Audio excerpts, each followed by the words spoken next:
Hi everyone. Hope you're all doing good. Okay, so this is the second round draw for the 30th edition of the Tapology Lucky Bastard Game. We started with 34 players in the last round, and this round we have 20 left in it. So I'll just run through those names as to who's still in this thing. They are or A laugh my ass off an AZ, however you pronounce that, fuck knows.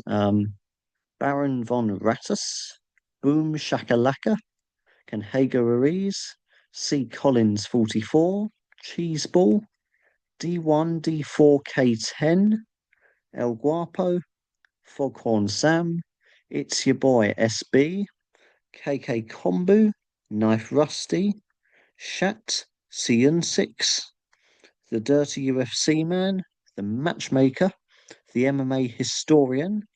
So the club is quite well represented actually, is this stage, isn't it? Trig, Trostradamus, of both of our alliances actually made it through.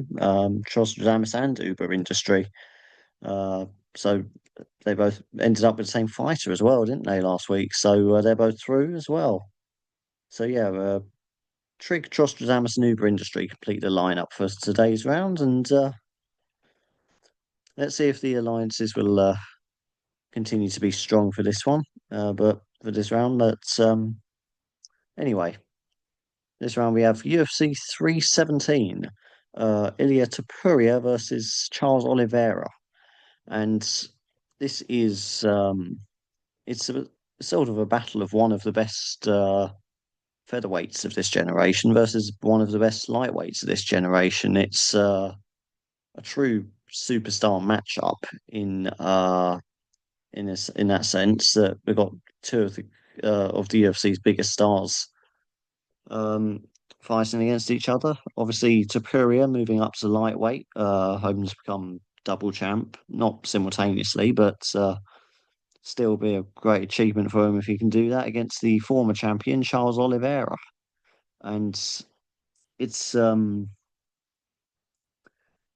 personally, I'm just going to say as is. I think Tapuria wins this one by knockout, simply on the basis that he has absolutely torn through featherweight. Is Who would have thought a few years ago that there'd be a fighter that would come along and be able to knock out Alexander Volkanovski and Max Holloway in a row like that? It was unthinkable. So is a very very special talent at featherweight. We just need to see if that will uh if that will carry through to lightweight. To see if the weight change to be too much for him, perhaps. Equally, on the other hand, maybe Oliveira's almost the opposite style. I know he tends to lean on his striking a bit more these days, but he's still fundamentally a grappler, a BJJ specialist. But that's probably his best route to victory if he is going to get a win. But truthfully, I think he's just a bit too hittable. And that's the thing. He's been KO'd in the past, and I think if Taburia can knock out the likes of Volkanovski and Holloway, then they can probably do the same to Oliveira. I hate that saying that, but that's just how I see this one going, I'm afraid. But that's my prediction for the main event anyway. You're not here to listen to me ramble. You're here to see who you're going to get paired with in the Lucky Bastards game. Well, those of you left in it are anyway. Didn't mean to share it to that screen, just meant to change the tab. Diddly doo dah. Right. Right, there we go. Sharing this one again. Okay, so first up is let's A laugh my ass off an AZ. Let's see who he gets paired with for tomorrow. And he gets Vyacheslav Borcheslev. Fuck knows how to pronounce that one, but it's Vyacheslav. Uh, Definitely not spelling this right either. Um, was H. Chev. Anyway, so one of the underdogs in my opinion, but it is I suppose it could go either way, really, but it's still, in my opinion, I think a bit of an underdog because the odds on this fight are fairly close, even if I disagree with them. But he's up against Terence McKinney, very experienced and entertaining UFC veteran. Um, I think he's got the experience to deal with Vyacheslav, but I think it's the only thing you've probably got going in Vyacheslav's favour is the fact that McKinney is very much a kill or be killed kind of fighter, and that goes both ways for his wins and his losses. So it's not unthinkable that he could probably find a flash knockout or something along those lines. But McKinney, on the other hand, I think is also very likely that he could find the knockout. And even though he's more of a striker, I've actually picked him for a first round submission this time because he's even though he doesn't usually go for the subs, Vyacheslav, he's never been knocked out. Despite his five losses, he's never been KO'd. In fact, he's only been finished once, and that was when he got submitted by Chase Hooper. Obviously, a very good grappler himself, but I reckon McKinney is experienced enough to try and maybe test him a bit more on that department, seeing that's how he's been beaten previously. So I'd say a knockout was probably more likely, but I decided to take a little bit of a gamble on that one with first round submission for McKinney. Um, Be an entertaining fight either way, regardless of whether A gets through or not. Okay, so we go to Baron von Rattus now. Let's see who our resident Baron and resident Rat gets drawn with. And he gets Jonata Denise. Jonata Denise there for Baron von Rattus. And starting off the card now, given the first fight was originally between Jackson McVeigh and Christopher Edwards has been cancelled, so this now opens up the card. And Denise looking to bounce back after his loss last time out, first loss of his career against Marcin Tybura, where he's knocked out. It's just a case of seeing if that changes him as a fighter, because sometimes fighters they're just not quite the same after their first loss, especially if it's a knockout loss. But then again, he is fighting at heavyweight. Knockout losses are inevitable in that division. So I don't think that's going to affect him too badly, to be fair. He's coming up against Alvin Haynes, still undefeated. He's making his UFC debut. He's looked very good in LFA. Um, Split down the middle in terms of his submission to knockout ratio. So he's got a very good skill set, very well rounded. So he's got options anyway. He doesn't have to rely on power like a lot of fairly green heavyweights do. So he's got a chance. But I'm just thinking with Denise has already proved that he's at the UFC level, at least at the lower end of the UFC level anyway, having had three fights in the promotion now. So I'm going with Hunter Denise for a first round knockout. So I think Baron van Ratter's got reasonably good chance in this one. Definitely could have been worse for him. Okay, so we have one of my favorite usernames to pronounce next, Boom Shakalaka. Let's see who Boom Shakalaka gets matched up with. And he gets Felipe Lima. Felipe Lima for Boom Shakalaka. And he finds himself up against Peyton Talbot, who gets Talbot in a second, but I'll start with Lima, given that he's actually the one that's been drawn. Um, he's only had two UFC fights so far, but he's also fought for Octagon and Fight Club Rush, which are both very well-established European promotions, particularly Octagon. They seem to be growing very quickly. They seem to have a show almost every couple of weeks, and it seems, and you're getting some good talent there. So very fast growing, and Fight Club Rush in terms of the Nordic MMA scene, they're still dominating. Um, anyone from Scandinavia, they almost certainly have had a fight in Fight Club Rush somewhere in their early career. Um, it's looked good so far. We just haven't seen him at the UFC level. Yeah, that's the only thing. But it's still looks like a very good prospect. So I've gone with him to win by decision against Payson Talbot, who lost last time out against Raoni Barcelos, which was a huge shock at the time. But he did clearly lose that fight. So I'm not going to say that's the level we've seen because he's that was just he's like I say, he's just an inexperienced fighter that got caught out by a more experienced one. But I just can't help but think that that little, even though he's had a few more UFC fights than Lima, think that's that little bit more experience that Lima's had on the regional scene in decent promotions might just edge this one. So I've gone with Lima for a decision for that, and it's going to be a very, very, very close fight.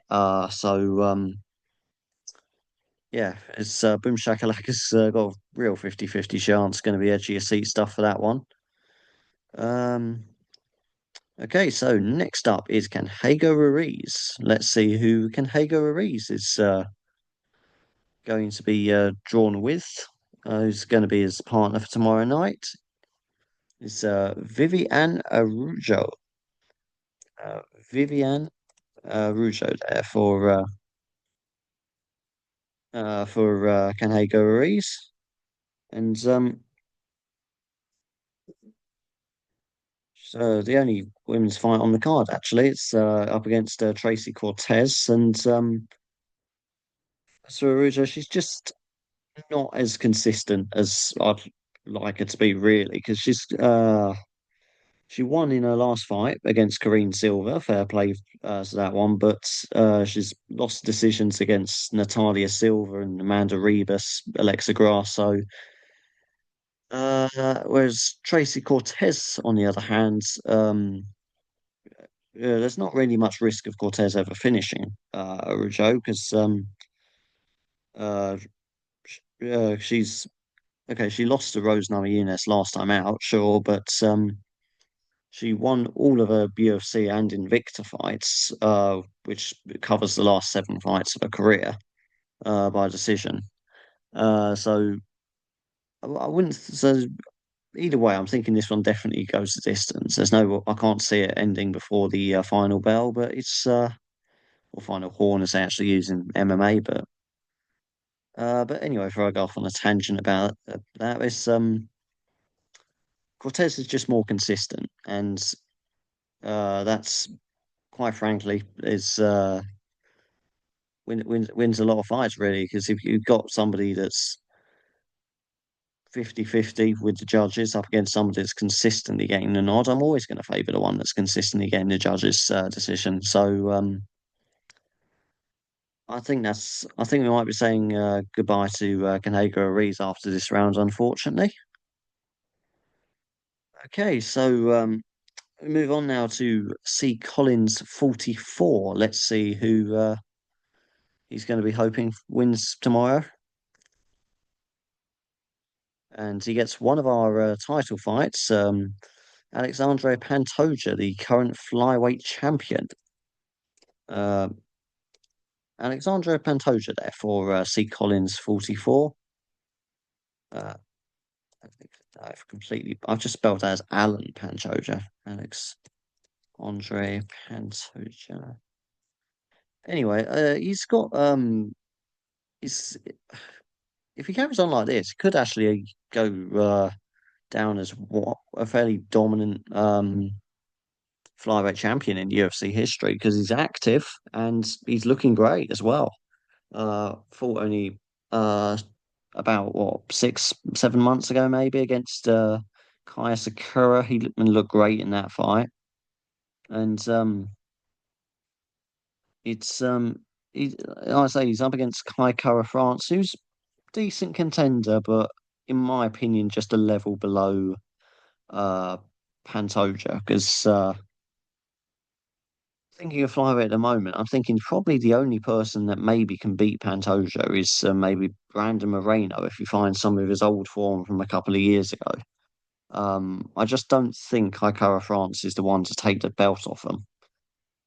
Uh, Probably the only thing I've got going in Hikaru France's favour is that they both had fights against Steve Erceg.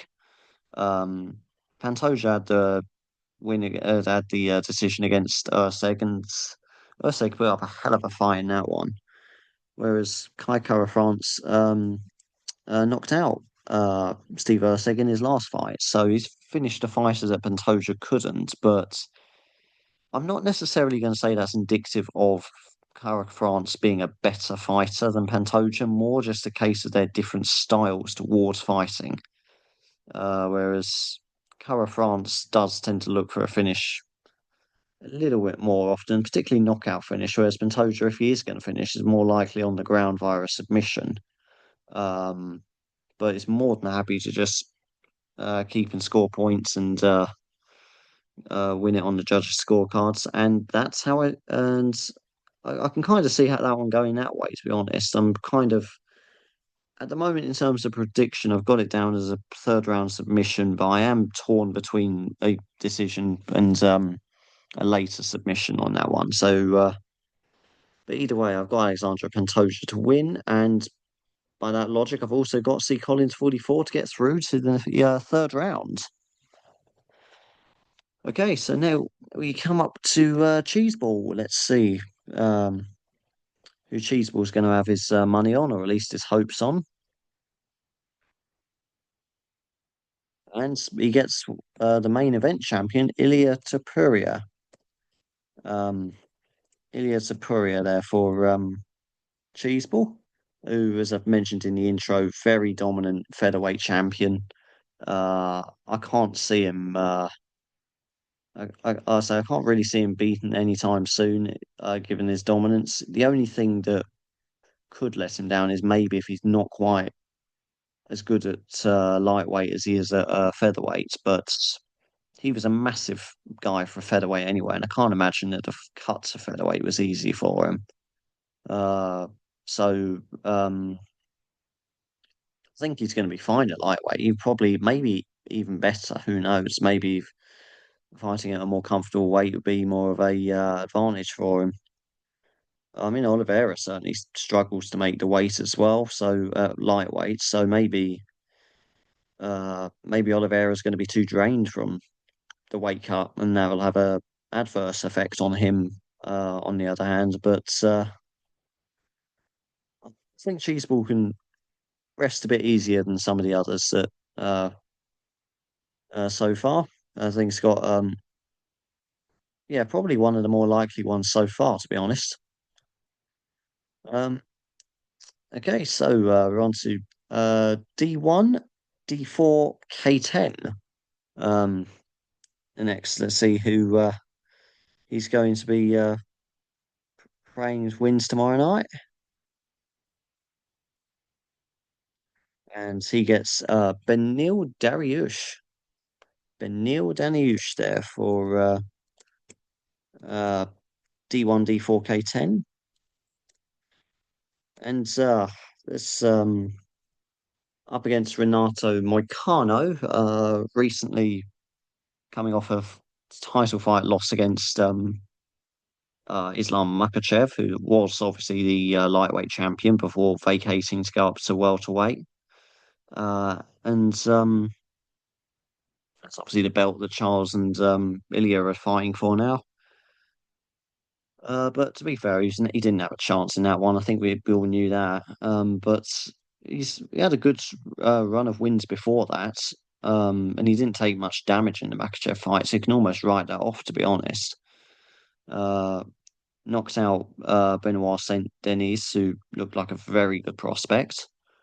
Um, I think that's probably going to be a win that ages very well. One of those fights you look back on and like think, how the fuck did that happen? But also stopped Jalen Turner as well before that. So he's got He's got serious power. And Vanille Dariush, on the other hand, who unfortunately D1, D4, K10 has been drawn with on a two fight losing knockout streak uh, versus Arman Tarsukian and Charles Oliveira. Um, he's got decent grappling going for him, but to be honest, I still think Moicano's got better grappling than him too, to be honest.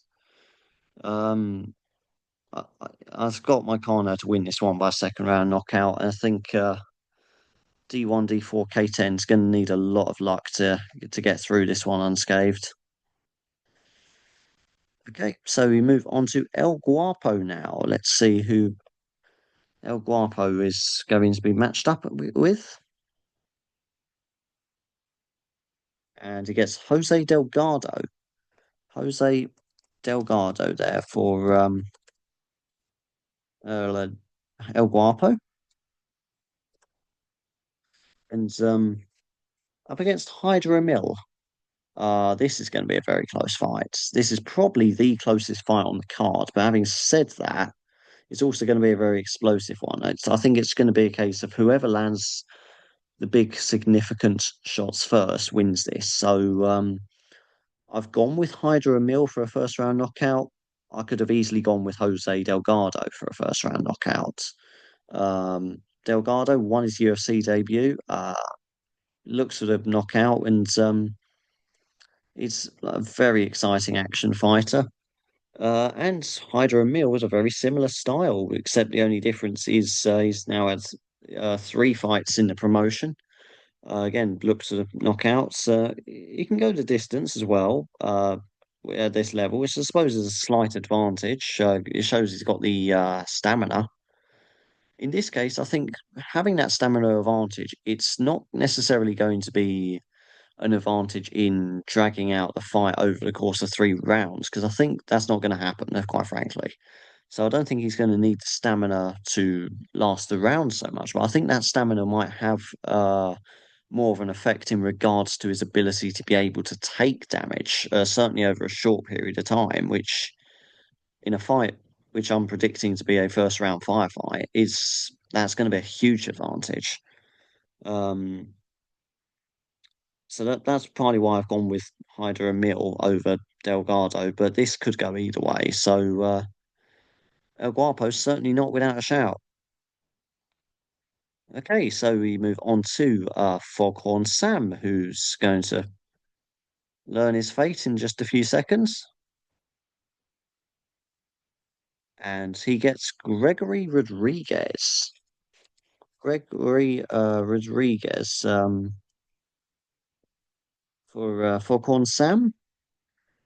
And again, another very hard hitting fighter. I've got him to win by second round knockout this time. Um, Up against Jack Hermanson. He's it's obviously Hermanson himself is a very established UFC veteran.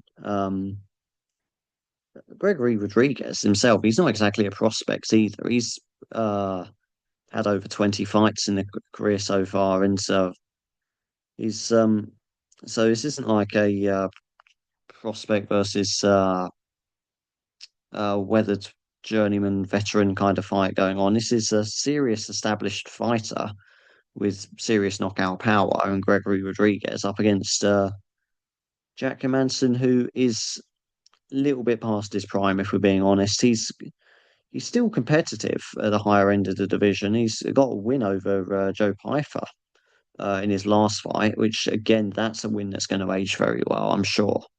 Um, that was over a year ago, and Gregory Rodriguez, we last saw him 4 months ago. Sure, he got knocked out by Jared Cannonier, and again, I think he's got the experience where I don't think that loss is going to have too much of a negative effect on him, to be honest. Um, it might do. We never know the fighter psychology, but it's I think he's mature enough and experienced, old enough and wise enough uh to sort of not really think too, not really let that get to him too much. But we'll see if that's a factor anyway. But I'm still backing Gregory Rodriguez for the knockout, and I think Foghorn Sam's got a decent chance of getting through in this one. Okay, it's your boy SB is next to face the wheel.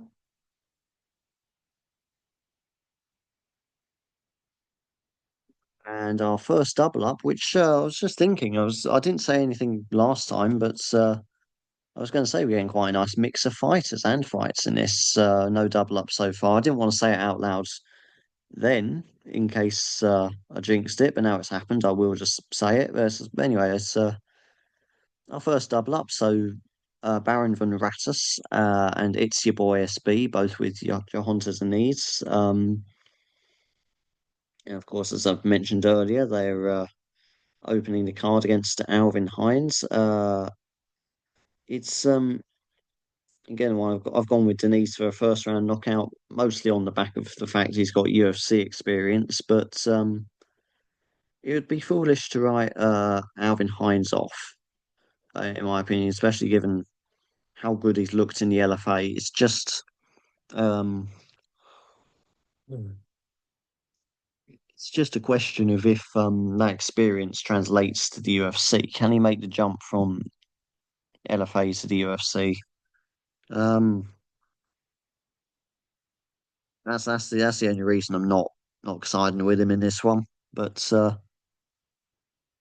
certainly not impossible for him to get a win, and for our double act so far, it's your boy SB and Baron von Rattus to get through. Okay, KK Kombu is next to discover what awaits him tomorrow night. And another double up here, KK Kombu with Vivian Arajo. Uh, Vivian Arajo there as well for KK Kombus. That's who else has Vivian Arajo? Kanhego Ariz. So Kanhego Ariz and KK Kombu both on the Vivian Arujo hype train, and well, not as much of a hype train though. To be honest, I can't see how they can be. I just don't really, I just don't really see how she wins this. She might do because women's MMA particularly can be very unpredictable, but she's just too inconsistent, as I mentioned earlier.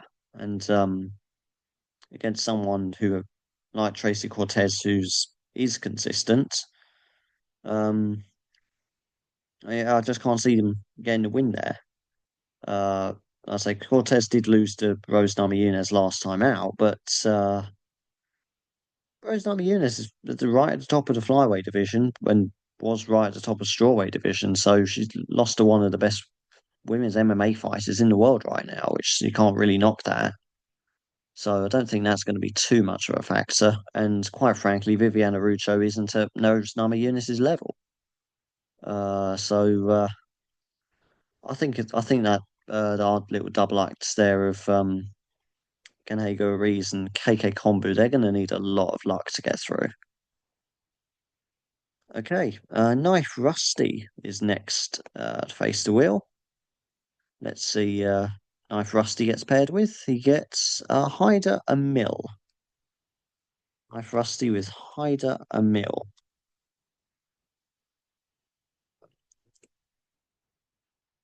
And again, I think that gives us our first head-to-head. Hyder Emil versus Jose Delgado. Obviously, El Guapo got Jose Delgado earlier in this video. So our first head-to-head of the night, anyway. I've gone with, as I said, it's going to be a very close fight. I've gone with Hydra Emil, but again, I could have easily gone with Delgado.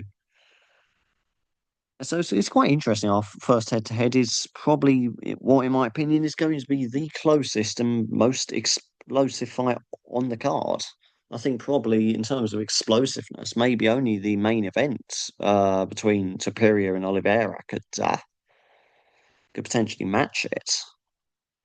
So that's a real 50-50 one, and I'm just going to say I think it's going to be a case of whoever lands the hard shots first. It's going to take that, and a very, very interesting fight to have as our first head-to-head.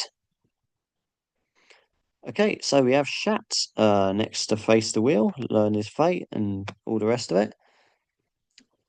Let's see who Shat is paired with. He gets very close, but he gets Kai Kara France, which also gives us another head-to-head. Kai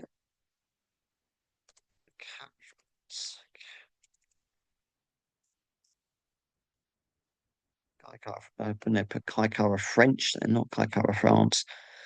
But anyway, that's C. Collins versus Schatz there. Kai Kara France versus Alexander Pantoja. Obviously not in that order. It's C. Collins with Pantoja, Schatz with France. Um, Again, I just don't think Kai Kara France is at the same level as Pantoja, and I think Pantoja is I don't think he's being appreciated enough.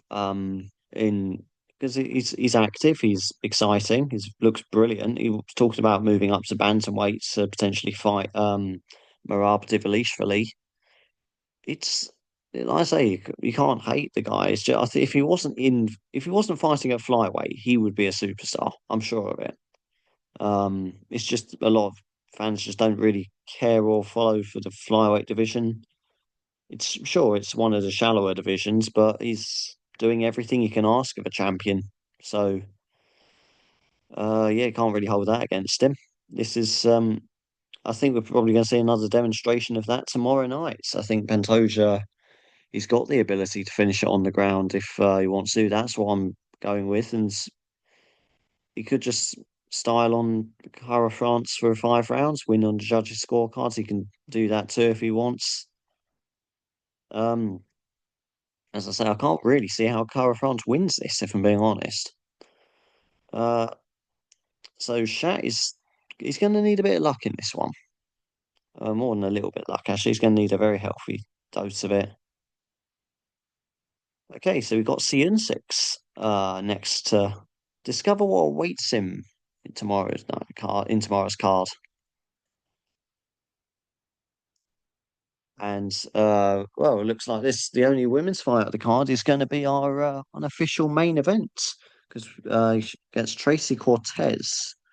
So Tracy Cortez for CN6. So that means we have CN6 with Tracy Cortez versus KK Kombu and Kanhei Ruiz with Viviana Rojo. And not really much more I can elaborate on that one, having covered it about uh, twice before. It's as I say, it's in when it comes to fighting uh, the other contenders at flyweight. It's just well, I wouldn't say contenders. They're not really like it's they're not really on the cusp. They're don't know. How you describe it. They're not. They're one or two. They're both 2 or 3 fights really away from a title shot, in my opinion. Unless obviously flyweights, women's flyweight all goes tits up. But and no pun intended there. Actually, accidentally, that actually was a figure of speech. It just slipped out in a slightly tipsy state. But anyways, I've rambled on enough about how the ones that paired with Arujo don't have much of a chance. But so on the contrary, I think CN6 takes that one 2v1. I think 2v1 win there for CN6 with Tracy Cortez. Um, just as long as she doesn't do anything stupid, doesn't take any unnecessary risks, I don't see how she loses. Okay, so we're on to the first of the three that begin with the words the or the prefix of the. The first of them is the Dirty UFC Man. So let's see how the Dirty UFC Man uh, is going to be drawn with. And the Dirty UFC Man gets Vyacheslav Vyacheslav Borcheslev. The one that Abe got paired up with uh in the first draw of this game, so got the double up there. Uh, so it's that makes it another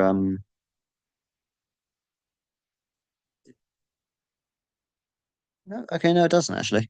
No, I remember talking about Terence McKinney. I couldn't remember if someone got drawn with him, but no, looking back at it, no, yeah, no one got Terence McKinney. Yeah, so anyway, I sort of thought it was, but I was mistaken. Yeah, just the Vyacheslav Borchev, the dirty UFC man, and Ayla fast off an easy double acts there, and yeah, like I say, talking to Terence McKinney, he's the one I've got to win this one. He's a very entertaining fighter, if nothing else. So you know you're going to get. He's never in a boring fight, and from an entertainment standpoint, that's all we can ask of him. But he's a very skilled fighter as well. He can be a little bit reckless at times, but he's a very skilled fighter, and I don't see Vyacheslav Borshlev posing too much of a problem for him. Certainly, he's certainly a fighter McKinney should be beating at this point in his career because he's not exactly washed up or anything. Veteran, sure, but he's not past his prime or anything like that. So I think this could be a fairly straightforward win for him. I think he can do it by knockout or by sub. Decided knockouts were probably more likely, but I decided to take a chance with the submission angle. But anyway, I think the dirty UFC man is going to need a bit of luck for that one. Okay, so we are now with the matchmaker. Let's see what kind of matchmaking the wheel's up to. Let's see who will be paired with. Oh, and another one with Tracy Cortez. So that makes it 2v2 now. Um, and there's only four people left to be drawn, so that's pretty much going to be our main unofficial main event. Tracy Cortez versus Viviana Rujo, and in this case, it's let me just scroll up a second. There's Kenhego Ruiz and KK Kombu versus Cian Sixon's the matchmaker. And yeah, I can't ramble on that one any more than I already have, to be honest. Cortez isn't exactly going to finish Arujo, but it's going to be 15 very dominant minutes, in my opinion. So I think the matchmaker and the C and CN, not the CN6, just CN6, the prefix not needed for that him. But I think they're the ones going through in that 2v2 head to head. Right. So the MMA historian is the last of the prefixes. Let's see who the MMA historian is paired with, hoping not to become MMA history himself, or at least Lucky Bastard Game history. And I think he will, because he's got Vyacheslav Bor Diddly Doo again. So that's Abe, the dirty UFC man, and the MMA historian with Vyacheslav, um, who, as I've just mentioned about Terence McKinney, I think McKinney has got pretty much a choice of how he finishes Borshlev. I think it's could do it by knockout, statistically most likely, and certainly based on his recent fights, that's how he's going to win if he does. But wouldn't put it past him to get the sub as well either. So I think that's yeah, the Borcheslev hype train. That's not a hype train you want to be on, in my opinion. Unfortunately, that is the one they find themselves on. Okay, so our last individual player in this one, Trig, is about to learn his fate.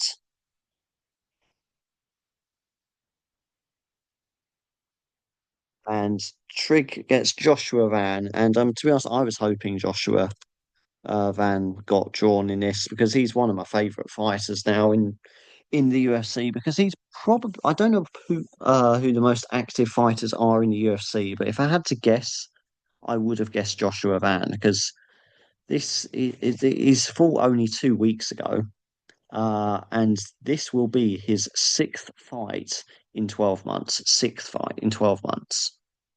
So on average, one every 2 months. It's ridiculous. His rate of turnaround, and obviously finds himself up against Brandon Royval, and usually I think I probably would have had Royval as a favourite if it wasn't for his performance against Bruno Silva a couple of weeks ago, and he looked great in that. Didn't take much damage, knocks him out, and ready to fight again 2 weeks later. And I was like, yeah, this guy's got serious, serious momentum behind him, and that can count for a lot going into a fight. Brandon Royval, probably the toughest test he's faced so far in his career, though. So certainly not an opponent to take lightly. Especially not for 2 weeks since your last fight. The only thing with Royval though is his last couple of wins weren't the most convincing, if I'm being honest. Split decision wins versus Tatsuro Tara and Brandon Moreno. Um, but they were very close fights. I would say he deserved the nod in both of them. I'm not saying they were robberies. That's not at all what I'm saying. I'm just saying with another set of judges, they could have gone the other way on another night. That probably would have been the wrong decision for either of those fights if that had have happened. Uh, but it's doesn't change the fact of how close those fights were. And Joshua Van usually goes the distance as well. Lasting 15 minutes is not a problem for him.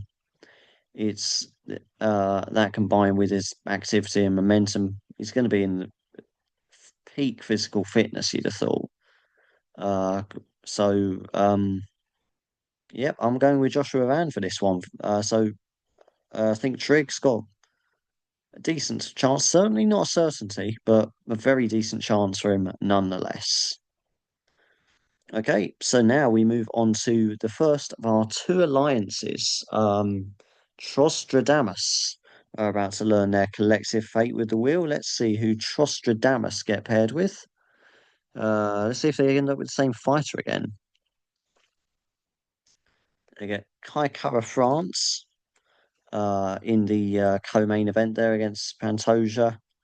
Um, yeah, I think that they're going to need luck with that because they joined. It was Shatler also had Kara France.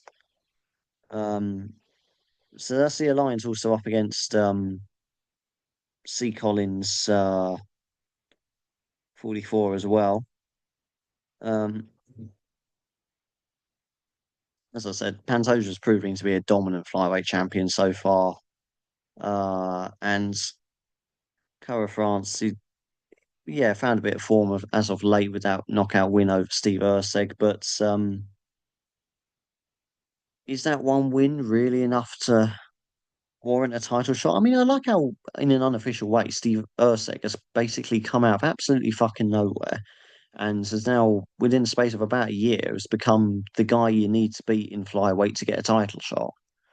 Um, but I mean, good for him. It seems like a lovely lad. But it's just find it amusing as which I suppose does go to strengthen the arguments of those that say the flyweight's a shallow division.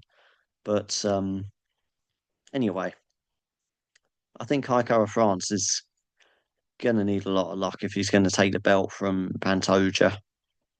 Um, I think Trostradamus, they're going to have to use their collective might as as their alliance to get through this one. And we now move on to our final player and our final players, Uber Industry, the German alliance. Last time Trostradamus and Uber Industry ended up with the same fighter. Let's see if that happens again.